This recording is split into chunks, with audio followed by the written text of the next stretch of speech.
So, like I said, there are these 3 dead drops. First one's under a bridge up by Chavez Road, over Hillsdale Street. Feds are gonna be on them. Feds? Yeah. DEA. There's a matched pair of them, and they're into this with a vengeance. I mean, think feeding time in the lion cage. And, they're gunning for arrests. Okay. If there's no money in those dead drops, Lalo will know someone talked. The dead drops remain.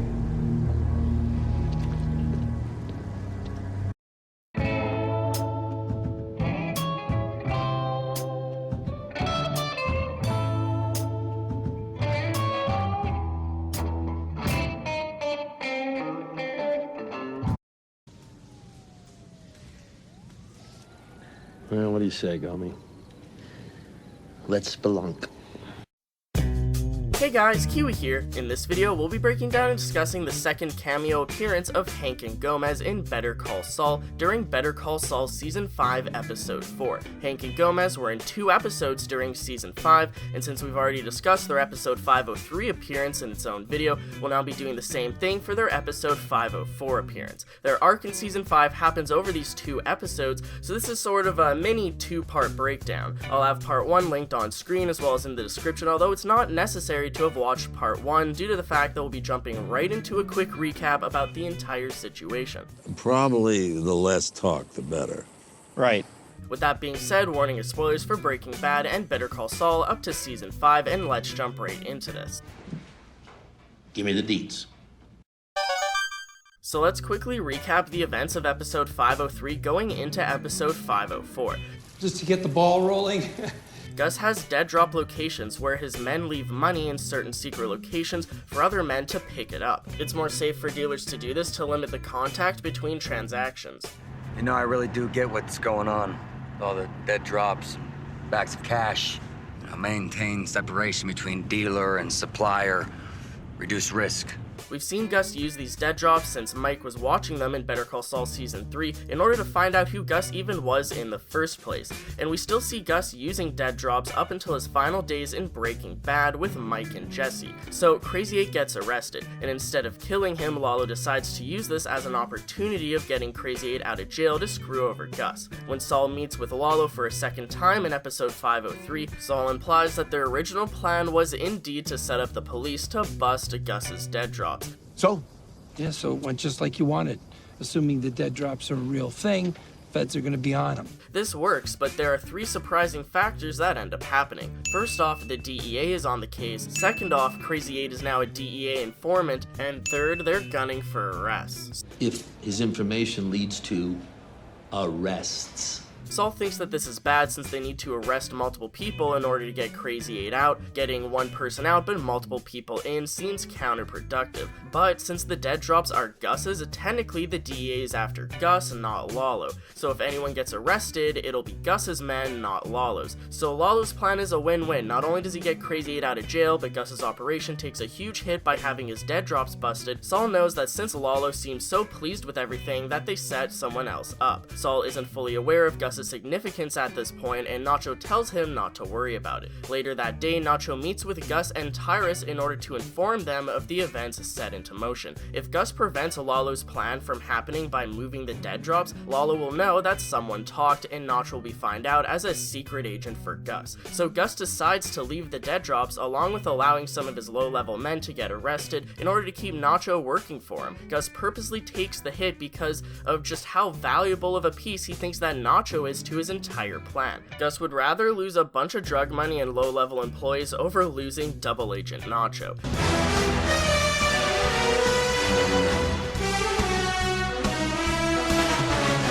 This leads us into episode 504, where the second half of this story takes place. Now that we're all up to speed, let's discuss Hank and Gomez versus Gus. Watch this, make some shit.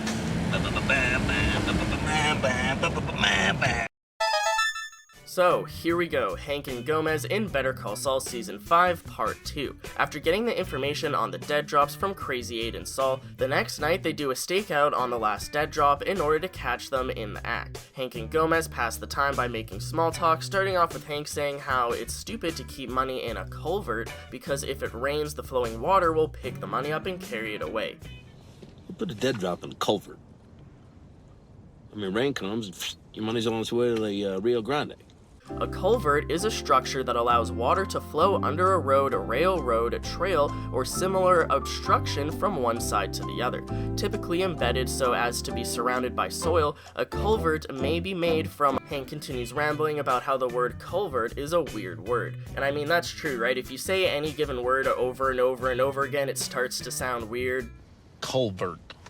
That's a weird word. I think that is like Dutch. Maybe French. It's not French. In Spanish, it's alcantarilla.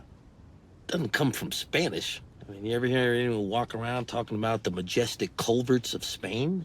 Who the hell goes around talking about majestic culverts? I'm sure that I don't need to break down this culvert dialogue line by line unless we just want this video to turn into a culvert podcast hosted by Hank. Culvert. Colbert. Sounds like a Dutch word for crotch rot.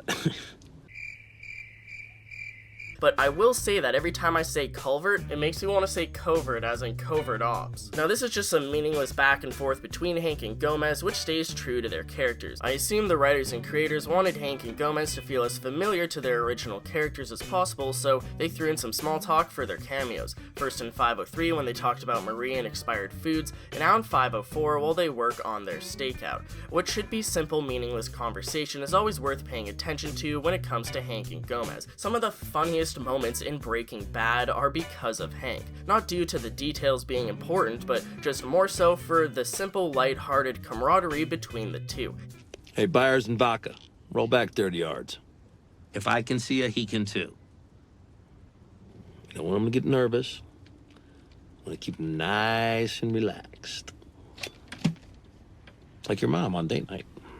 Like your left hand every night. Hank and Gomez are always joking around, giving each other a hard time, and the cameos did a good job at recapturing that lighthearted fun, even if it did seem a bit forced at times. So the actors for Hank and Gomez were excited to reprise their roles for Better Call Saul, specifically because it's before all of that depressing stuff happens to Hank in Breaking Bad, so they're a lot more lighthearted, constantly joking around. Due to the limited time that we get to spend with these characters in Better Call Saul, it's worth appreciating every wisecrack that we get out of them. You know how to use that thing? Point it at the bad guy, press the button.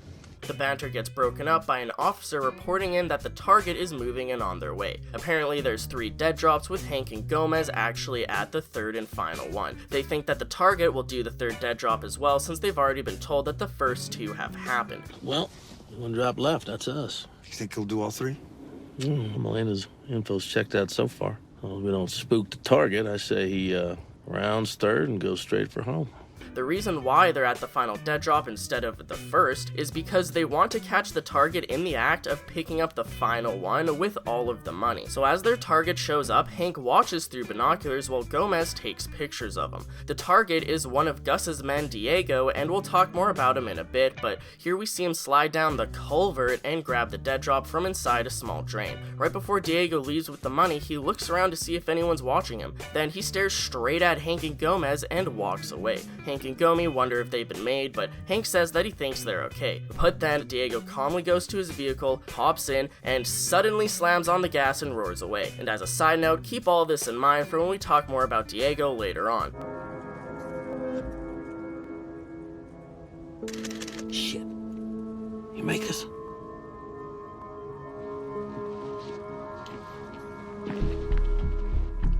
I think we're good. Diego takes off and Hank and Gomez chase after him, calling in that their target is fleeing. Air target's in flight, all units, Hank takes a detour with Gomez asking where he's going. Hank says that he's going to cut the target off by driving to where he's going to be. Gomez says that Hank doesn't know where the target's going, but Hank just says that he has a hunch. What are you doing? Get ahead of him. Gotta skate to where the puck's gonna be. You don't know where he's going. I got a feeling.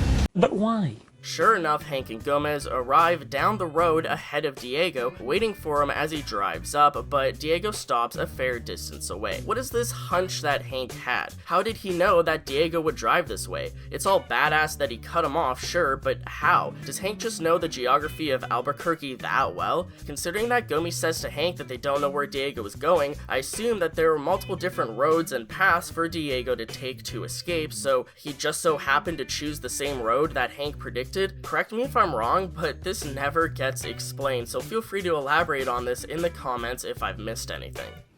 All right. Yeah, I'm sorry about that. Sorry.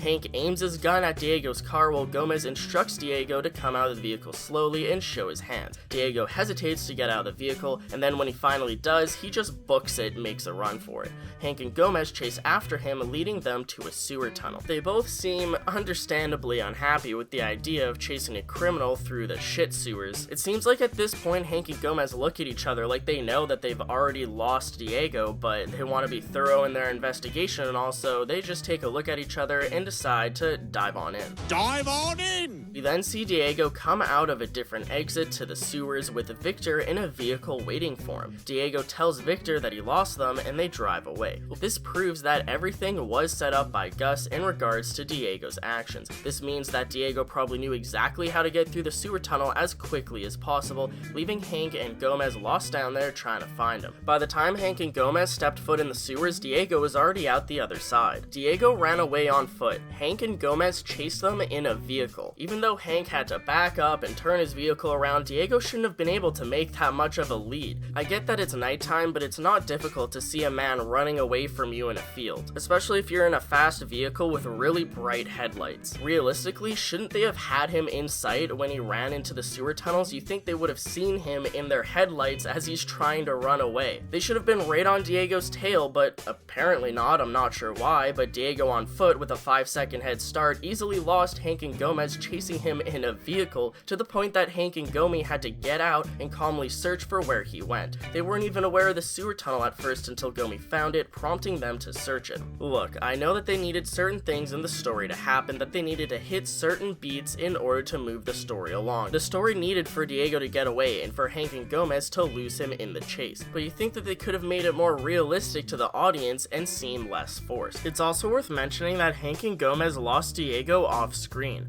1 second they're turning their vehicle around to chase after him, then the show cuts to Lyle and Gus for a moment, and then when it cuts back to Hank and Gomez, they've lost Diego and they're searching for where he went. It's almost like the show creators didn't know how to or didn't want to show Hank and Gomi losing Diego, so they just had it happen off screen, which is pretty anticlimactic and it could cause confusion for the audience. Now, the first time watching this episode, I was so happy just to see Hank and Gomez on screen again that I didn't really notice any of these flaws. After rewatching it to break it down for this video, it really did stick out. What should have happened is Hank and Gomez should have chased Diego into the sewer tunnels, but then we see Hank and Gomez getting lost while Diego makes his way out with ease. Then show Diego running up to Victor and have them drive away while showing that Hank and Gomi are just getting lost down in the tunnels. In my opinion, that would have been a lot more believable and it would have been a relatively simple fix. I don't know if they just didn't have the budget to make a bunch of fake sewer tunnels or something, but instead the show makes it seem like Hank and Gomez gave up prematurely and that they just checked the sewers to make sure, even though that they knew that he was long gone by then. Now, I know this is no big deal and I should just move on to the next point, but I just want to enjoy the Hank and Gomez cameos, and this just stuck out to me like a sore thumb. But I digress, let's move on before this starts to give me a headache. Let's get this circle jerk over with. With the car chase concluded, Gus's man Diego gets away, but Hank and Gomez get all the money from the 3 dead drops due to Diego leaving the money in the vehicle when he escaped on foot. The show cuts to Gomez counting just over $700,000 of the dead drop money that they seized from Diego's vehicle, but since they didn't catch Diego, this feels like a hollow victory for Hank. Gomez then tries to cheer up Hank by looking on the bright side, being that not only did they get all of the money from the dead drops, but that they also apparently arrested 3 men who dropped the money off at the dead drops in the first place, which is kinda strange that this is the first we're hearing of it. Now it makes sense. They watch people drop off the money at 3 different dead drops, they arrest them, and then they wait for someone like Diego to come and pick up all of the money, and then they arrest him too with all the money as well. So why didn't they give exposition that they had already arrested 3 people at the beginning of the stakeout? Come on, man. We got the money. We got the douchebags who did the drop. We got 3 assholes in cuffs. Supposedly them arresting the 3 men off screen went down successfully, and this situation with Diego escaping is more interesting, so I get that that's why they'd show this on screen, but they still could have told us previously that they already arrested 3 people. Which leads me to believe that the show writers and creators just left out that detail until the very end, because it would have made it less interesting to watch Hank and Gomi chase down the 4th guy just to lose him if we already knew that they had successfully caught the first 3 guys off screen. So Hank and Gomez get to seize a truckload of drug money, and they get their arrest that they were gunning for, so their mission was technically a success. The DEA is happy, they can call it a day and go home, technically. But Hank isn't happy. Sure, they got a bunch of money and made a few small-time arrests, but Hank tells Gomez that he wanted to be able to move up the chain of command, not down. And we put Molina back out on the street. Who knows what else he's gonna scare up. Yeah, I want to go upstream, Gomi, not downstream.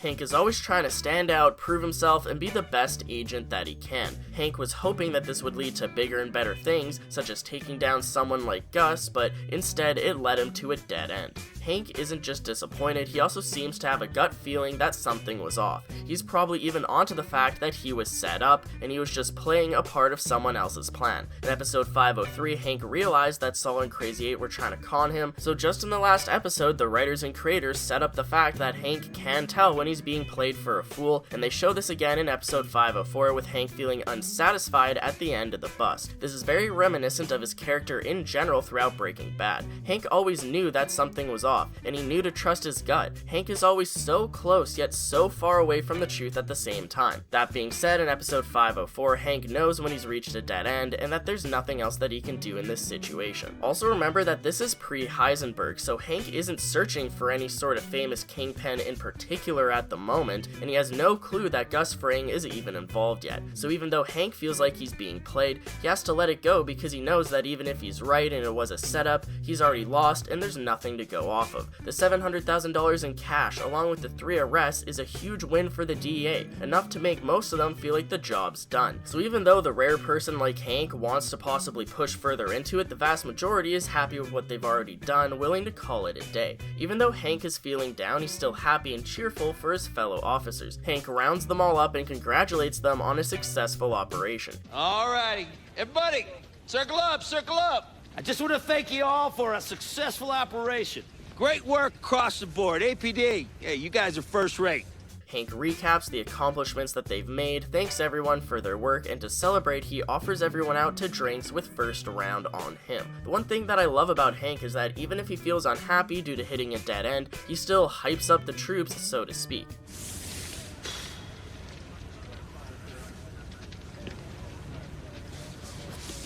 There goes. We're putting bracelets on 3 shitbirds as we speak. And better yet, we got ourselves a buttload of money. All right, just shy of $1 million. So some major dickwad of a dealer's hurting tonight. And that's because of all of you. This reminds me of the Breaking Bad scene where he got a full room of workers excited that they were gonna go catch Tuco, but then the second he walks out of the room, he tells Gomi that it's never gonna happen. Yeah, hell yeah, hell yeah, hell yeah, hell yeah, hell yeah. Ain't gonna find him.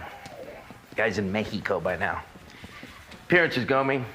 It's all about appearances. So, show my appreciation. We're all going to O'Neill's and first round's on me. Yeah. Yeah, all right. Thank y'all.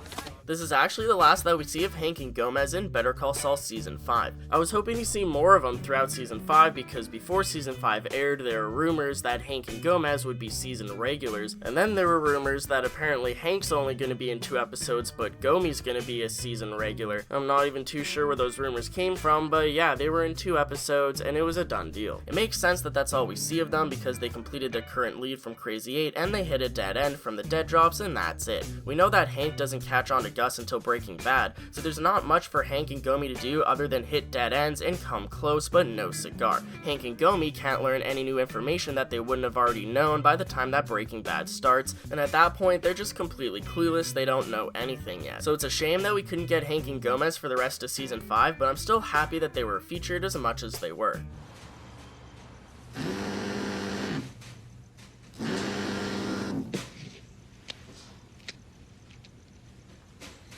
All clear? And the money. They got it. Went down like it was supposed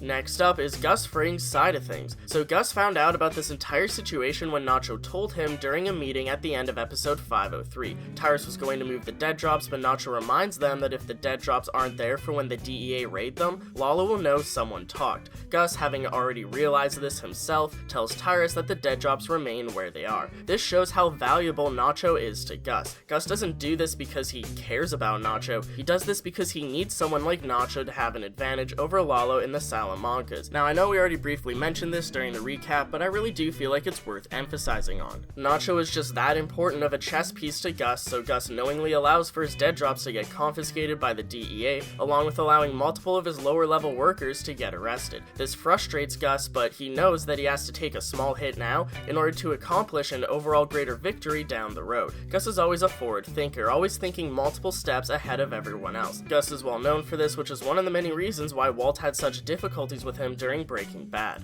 Although Gus allows for his money to be taken and for his men to be arrested, there's one man that he does save. Diego. The three men who each dropped off the money at one of the three dead drop locations were arrested, but Diego, the man to pick up all the money from all three spots, was planned to get away. Hank and Gomi's target Diego is actually a slightly more significant character than you might think. He's the exact same person that Mike tailed back in season 3 to these dead drops in the first place. Diego was originally one of the men helping track Mike for Gus, but then Mike swapped the gas cap tracker with his own in order to follow Diego back to the dead drops and eventually Los Pollos Hermanos. So Gus needed Hank and Gomez to seize the money from his dead drops, but Gus didn't want his man Diego to get arrested as well. If Gus wanted to, he could have just let Diego get arrested along with all the drug money, but Gus went the extra mile to make sure that Diego would escape. Since Hank and Gomi are gunning for arrests, and Gus knows this, Gus needed to somehow plan an escape route for Diego in a way that doesn't make it seem like they were tipped off. So when Diego is going to grab the dead drops, he knows that the feds are watching him. When he looks around and stares directly at Hank and Gomi before walking back up to his car, that was completely staged to make it seem like he just caught on to them at that point in time.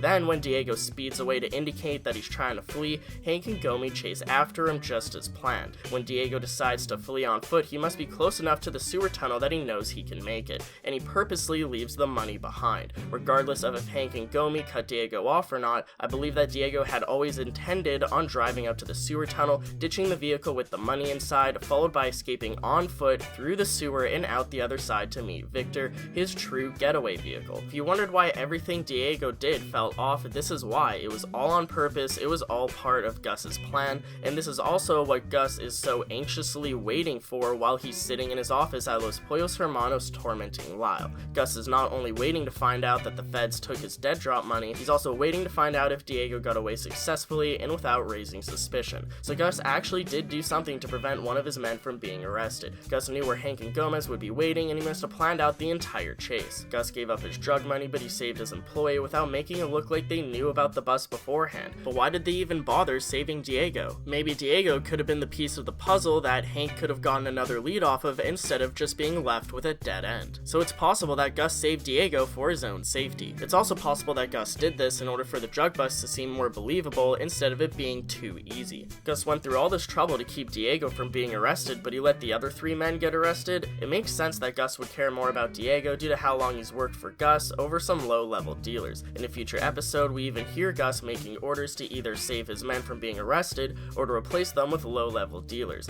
Lalo's using his CI connection. He's having Domingo call the DEA to rat out your dealers. Times they're slinging, locations. Your guys are gonna get swept up. Promote low-level dealers. Or find new ones. Let them get arrested. Protect our people. So it's safe to say that Gus prefers to keep his men safe that are more loyal, that he's known for longer, while not caring so much if some low-level newbies take the fall instead. Since Hank and Gomez were gunning for arrests, along with needing to see if the money was real, There's no half mil. Never was. Yep. Bullshit. I called it good. it makes sense that Gus would let the money get taken and let some people get arrested to keep the DEA happy and get them off his back. Each dealer would have their own dead drop to go to, so it makes sense that there are 3 different people dropping off 3 bags of money at each dead drop, but with only one man, Diego, going to each dead drop to pick all the money up at once. That being said, it would have been cool to actually watch Hank and Gomez bust the dealers dropping off the money at the 3 dead drop locations in the first place, as it felt like an important piece of information that was just ham-fisted in at the end. We got the douchebags who did the drop. We're putting bracelets on 3 shitbirds as we speak.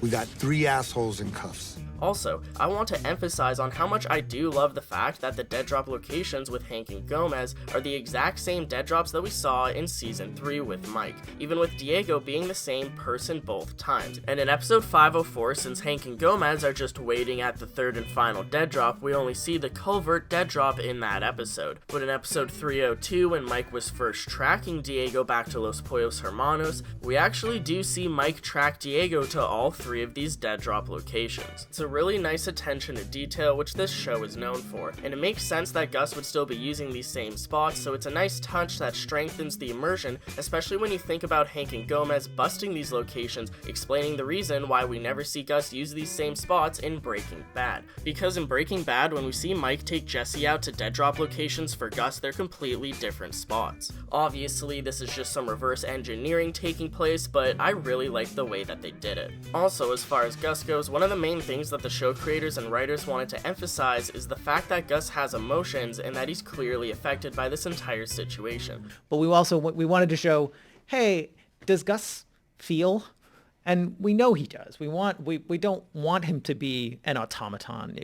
There's a coldness and a calmness to the character that's great, but we wanted to be able to illustrate some of his inner life. When they discussed this on the Better Call Saul Insider podcast, they stated how they didn't want Gus to seem like an automaton. So while Gus sits there and waits for Hank and Gomez to complete their stakeout and dead drop bust, we can see Gus clearly getting anxiety as he's trying to remain calm, waiting for his drug business to purposely take a big financial hit. He's taking a big financial hit, and he knows he needs to do it for a variety of political reasons, to keep Macho in play and to keep the sort of status quo of this double agent game that he's got going with the Salamanca side of the cartel. It's a very calculated decision to do this. It's a very calculated decision. And just considering the situation that Gus is in, knowing that there's nothing more you can do to a certain stressful situation and that you just have to sit and wait can be a struggle to deal with, which is a common and relatable thing that many people have to deal with in their lives. Now we understand Gus's motives and intentions for his current situation, but this has all been behind the scenes explanation. So what about everything that gets shown on screen? Well, this is where Gus tormenting Lyle comes into play. Now that I look closer, yeah, I think I see maybe, yeah. It's the end of the day of work at Los Pollos Hermanos, and we see Lyle, the manager, saying good work to all the other employees as they leave before locking up. The last employee to leave says that he forgot to cover the fryers, but Lyle says he'll take care of it for him. Crap, I forgot to cover the fryer. Don't worry, I'll get it. Thanks, man. Sure. As Lyle locks up and goes to the fryers, he notices that Gus is already standing there. Gus asks Lyle if this is acceptable to him in sort of a passive-aggressive tone, to which Lyle responds by saying that he thought the other employee did a good job and that he doesn't see anything wrong. Everything all right, Mr. Fring? This is acceptable to you? I thought Deshaun did a good job.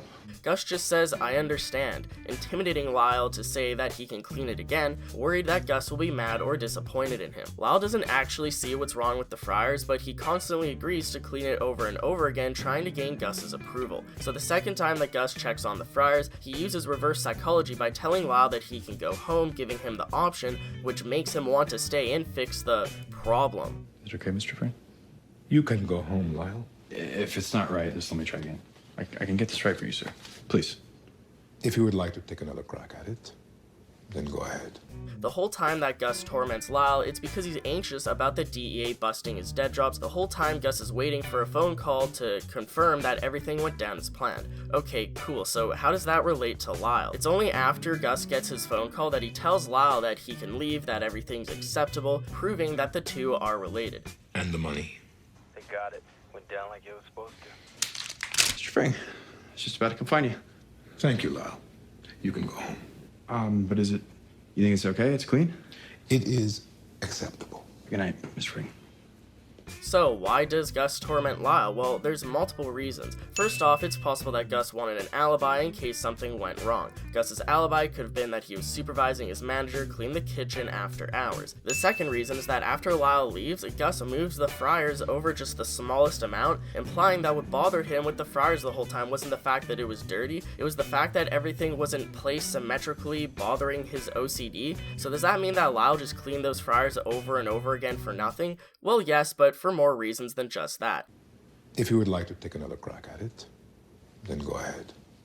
Drive on in. It wasn't just Gus's OCD that caused him to torment Lyle. I believe that he would have done this to Lyle regardless of if the fryers were actually symmetrical or not. Gus touching the fryers and making them symmetrical could also just be him reflecting on everything that just happened, not only with Lyle, but also the dead drops. Alright, so time for the true answer. The way that they explained it during the Insider podcast is that Gus is acting out, so to speak. They use the phrase, shit rolls downhill, which is a perfect description of this situation. If you've never heard the phrase before, it essentially means that when something bad happens at the top of the chain of command, everyone underneath will be affected by that too. For example, the owner of a business gets mad, takes it out by yelling at the manager yells at the employees, and so on and so forth. It's one of those things where shit rolls downhill, so who can he pick on? How does he act out? What does it look like for Gus to act out? Is it him screaming and throwing things? That doesn't seem right. He quietly tortures poor Lyle, basically. Yeah. He picks the one guy who would do anything to please him and acts slightly displeased and knows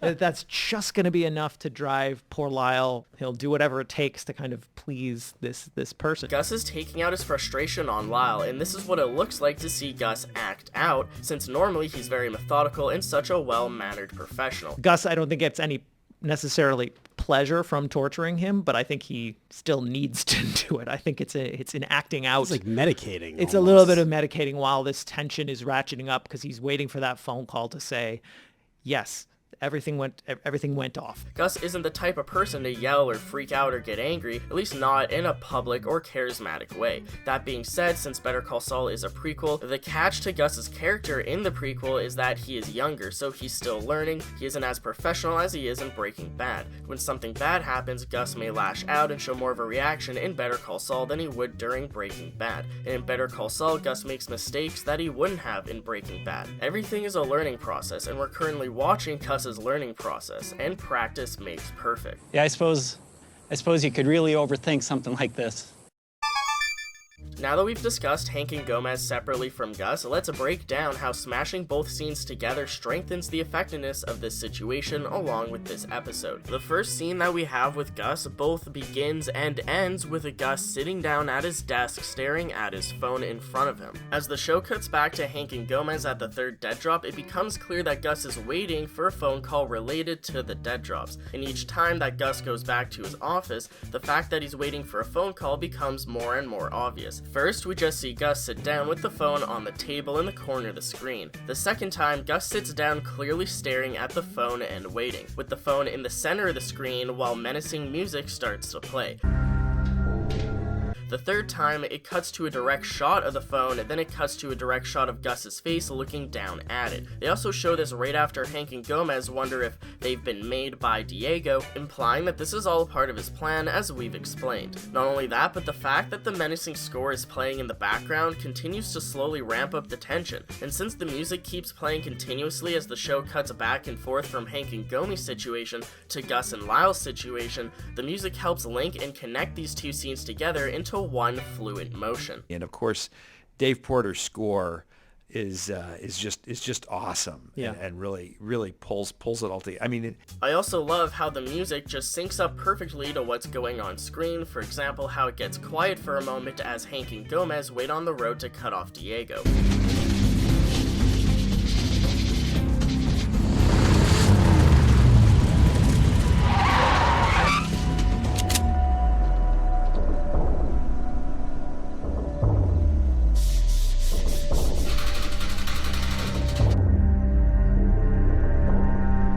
Dave Porter is a genius when it comes to the score of Breaking Bad and Better Call Saul. It really helps immerse you even more as the music boosts the effect of what's happening on screen. Just take the famous final scene from the episode Crawl Space in Breaking Bad as a perfect example. Another interesting moment worth mentioning is that when Hank is giving a speech to all the officers, he says that they got shy of $1 million, so some major dickwad of a dealer's hurting tonight. When he says this, you know that he's indirectly talking about Gus, which is just a hilarious little detail.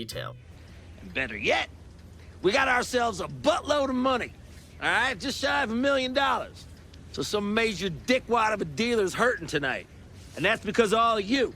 And I'll also have to cut in some clips of Peter Gould and the others speaking about this on the Insider podcast because I love their input as well. They said that they didn't want this to just be another normal car chase because you've seen that a million times on TV, so they wanted to splice it up with someone who's getting affected by it, which in this case is Gus tormenting Lyle due to being frustrated over having to give up his dead drops.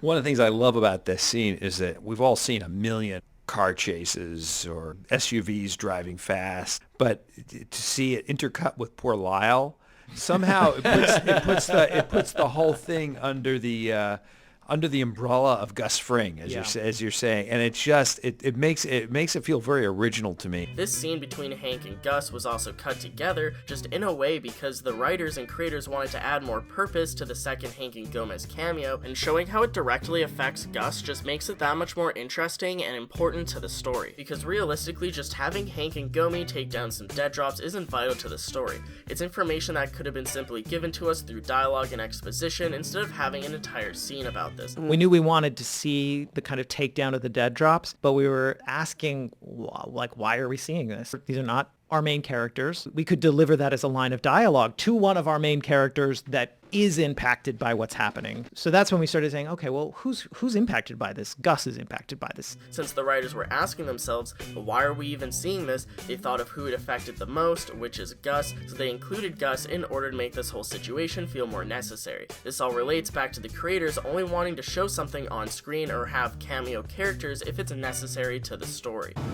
So, what's our next move, huh? I think we're done for today. That's it? That's it.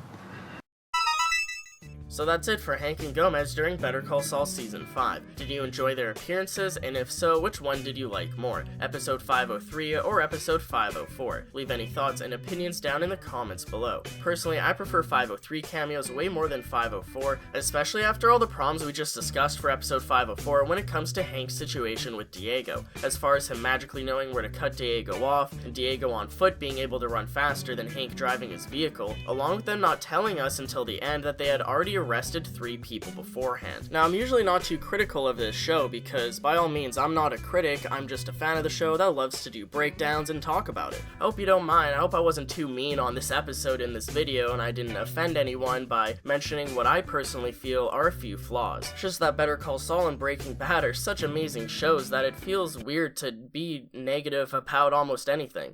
Not only is episode 503 possibly my favorite Better Call Saul episode of all time, What?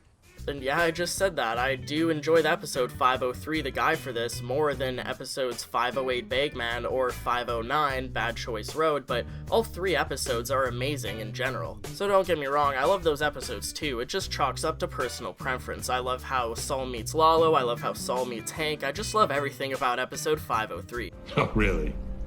Yeah, really.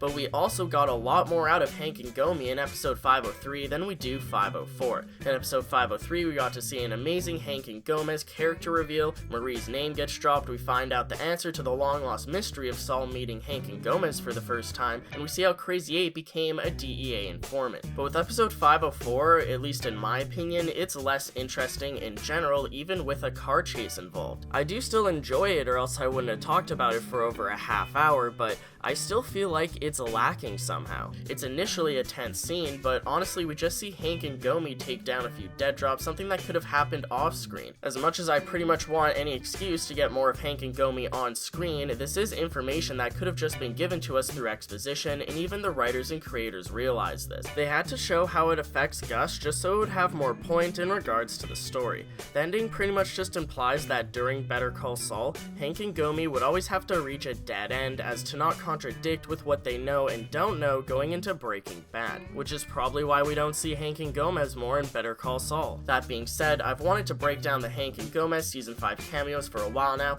and I'm glad that we finally gotten around to it. And I honestly really do love discussing the character Hank, so if you have any thoughts on future Hank videos, let me know. Whoa, hey. Again, if you missed part 1 where I discussed Hank and Gomez in episode 503, be sure to check that out. Links on screen at the end of the video, and all relevant links are in the description. And also apologies for the mini hiatus and that this video took so long to upload. I was sick for a week and then I had computer problems the week after, which I did go into during a community post. If there's anything that you want to know, I usually try to keep up to date on the community tab on my channel, so be sure to check that out because I really do prefer just putting updates on the community tab instead of having to make an entire video about it. The community tab isn't just for updates though, I also like to put polls and teasers and just general information for upcoming videos. But as always, I'd appreciate a like on the video if you've enjoyed anything that I've said today. It really helps out the YouTube algorithm, and if you're new here, just haven't yet already, subscribe and hit that bell notification to stay updated on when I post new content on Better Call Saul and Breaking Bad. If you're watching my videos and you're not signed into a YouTube account, I'd really appreciate signing in and hitting the sub button or the like button or any of the positive buttons. I really appreciate the support as always. I thank you all so much for watching, and until next time, I'll talk to you guys later. Peace out. Alguien se moverá contra los Salamancas. Lo que trae la guerra. Lo que trae el caos. Lo que trae la DEA. Hey, Marina. How's the boy? He's good, Hank.